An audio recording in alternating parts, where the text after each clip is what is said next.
Assalamualaikum warahmatullahi wabarakatuh.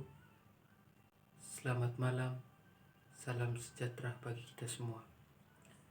Yang saya hormati Bapak Yohanes Mario Banggo MPD selaku pengajar bahasa Indonesia di SMA Katolik Frater Landau serta teman-teman sekalian yang saya cintai.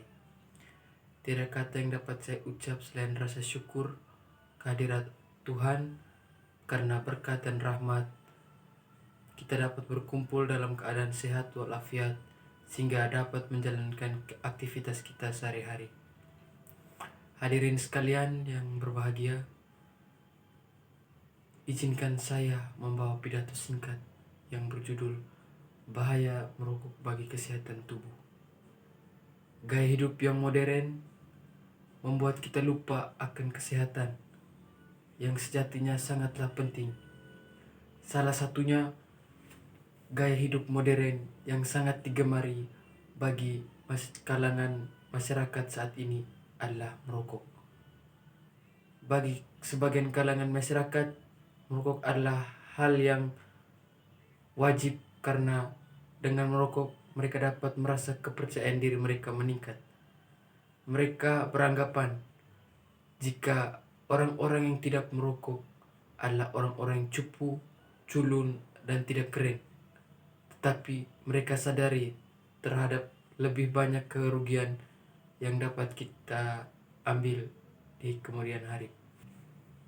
Merokok sangat tidak baik bagi kesehatan tubuh karena memiliki begitu banyak dampak negatif, dan merokok juga merupakan gerbang awal untuk pergaulan yang tidak sehat seperti mendekatkan kita pada minuman keras, narkoba, bahkan perilaku seperti pelecehan seksual, bahkan menimbulkan kematian.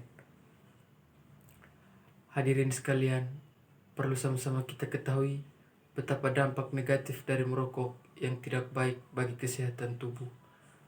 Agar kita mengetahui bahwa merokok itu adalah hal yang tidak patut untuk kita contoh.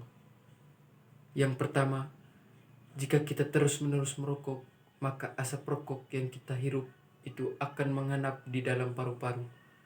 Kita akan membuat paru-paru kita menjadi kotor, dan jika semakin lama kita merokok, maka paru-paru pun bisa berlubang dan menyebabkan kematian.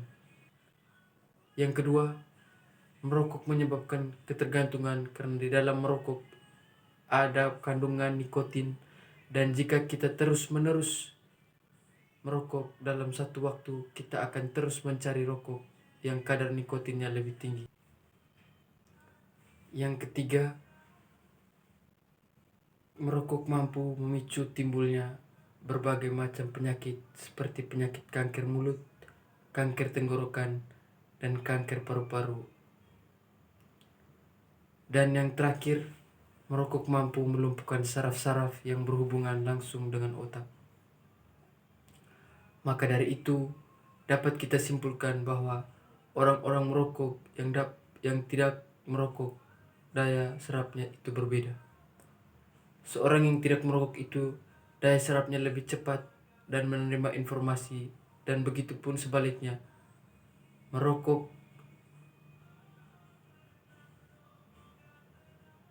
bukan saja berdampak negatif bagi penggunanya sendiri, namun berdampak negatif pula bagi orang-orang di sekitarnya.